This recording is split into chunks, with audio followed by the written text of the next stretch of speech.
Young Africans wanashuka dimbani hii leo kucheza na KVZ. Young Africans ambayo kwa mujibu wa yanayotokea ndani kupitia kwenye vyanzo ambavyo sio rasmi, kuna wachezaji wanaopaswa kuondoka, wamegoma kuondoka, na wanaopaswa kuingia tayari wameingia. Tutarajie kuona wale waliogoma kuondoka wanataka kuendelea kuwepo Young Africans wakipata nafasi na kuonyesha kile ambacho kinachowafanya wao wagome kuondoka ndani ya Young Africans. Hii ni michuano ambayo kwanza haina pressure kubwa kwenye timu yani pressure inakuja kama Simba na Young Africans wakikutana ndio kutakuwa na pressure, lakini kwenye hizi mechi za kawaida ni michuano ambayo timu imekuwa haichukulii maanani sana. So mchezaji mwenyewe wakati anacheza anakuwa hana pressure, anakuwa ana relax. Hapa ndipo ambapo tulimshuhudia nyota wa zamani wa Singida, big star wakati huo, Francis Kazadi akiwa amefunga takriban kwenye kila mchezo kwenye michuano ya Mapinduzi, lakini alivyorejea kwenye ligi kuu akawa na struggle kwa sababu kule alikuwa na ule uhuru wa kufanya kila kitu, lakini kwenye ligi kuna ile pressure ambayo unaipata kutokana na ugumu wa ligi. So inaweza ikatokea kweli wale wachezaji ambao wameonekana sio kitu kwenye ligi kuu, kwenye michuano ya Mapinduzi wakaweza kushow something, na watu kadaba tukazungumza kwamba jio aliokataa waashi limekuwa jiwe kula pembeni. Musa Bala Conte ambaye yeye ndo anazungumzwa negative kwa wakati huu kwamba amegoma kuondoka kwenye kikosi cha Young Africans, la sivyo avunjiwe mkataba, anaweza akawa ni sehemu ya kikosi lakini anaweza akashow pia kitu cha ziada. Ni wazi Young Africans tumeshuhudia kwenye eneo la midfield ameongezwa mtu kama vile tumemshuhudia Damaro Kamara, lakini bado still wana Juke Oga Abuya kwenye hilo eneo.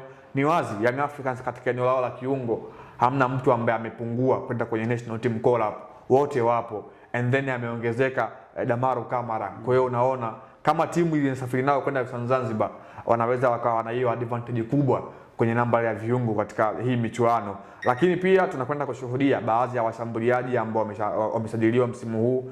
Namzungumzia bwana mdogo ametoka Mwanengo, ametoka TRA United. Watu wengi wanataka kumshuhudia katika eneo la striking nini ambacho atakifanya. Nafikiri Prince Dube bado hajarejea kikosini baada ya timu yake katika michuano ya AFCON na kuweza kuondolewa.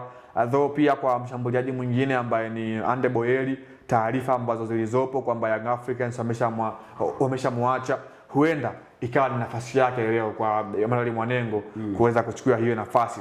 Pia kuna mtu kama vile Ofen Chikola kwenye hiyo nafasi anaweza kaimudu kwa kiasi, lakini pia kuna mtu mwingine anaweza pia akamudu kwenye hilo eneo.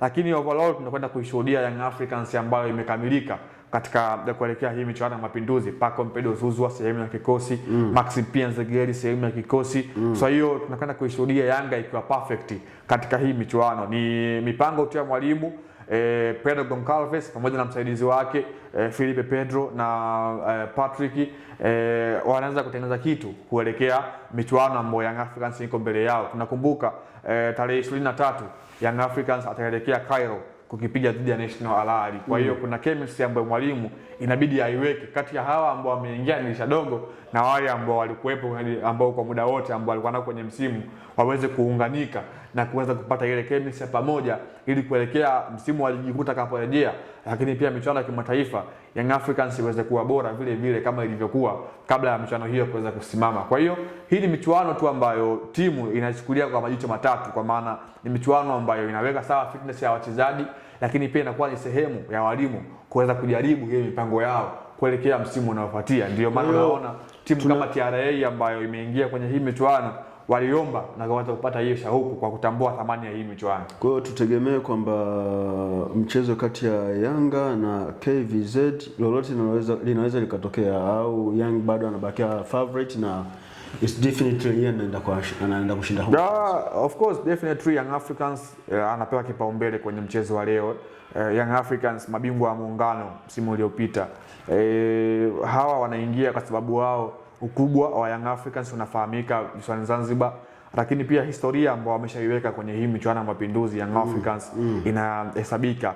KVZ ni timu nzuri visiwani Zanzibar ambayo imekuwa inafanya vizuri mara kadhaa, lakini pia imekuwa ina mwendelezo mzuri, lakini mbele ya Young Africans labda tushuhudie tu kama kile ambacho tumekishuhudia jana kwamba watakaba lakini kufungwa watafungwa, kwa maana hizi timu zimekuwa zinachukulia serious hii michuano, kwa maana timu za kule visiwani lakini timu za huku bara wao wamekuwa wanachukulia kama vile sehemu ya tension na kuweza kuweka utimamo wao sawa, lakini moja kwa moja wanakuja kuona kwamba mechi itakuwa ngumu, kwa maana kwenye mpira wa miguu always ama whatever you are kwamba kufungwa, kusare na kufunga ndio falsafa ya soka moja kwa moja. Mpira wa miguu siku zote huwa na matokeo ya aina tatu: kushinda, kufungwa au kutoa sare, ingawa kuna baadhi ya nyakati matokeo huwa yakuwa ya aina mbili tu: kufunga kwa maana ya kushinda au kufungwa kwa maana ya kupoteza. Lusamo Hamisi Lusamo ndo jina langu, nilikuwa na Leopard John. Hii ni The Golden Boot ya Annual TV. Till next time tutaendelea kuwepo mahali hapa kulizungumzia soka.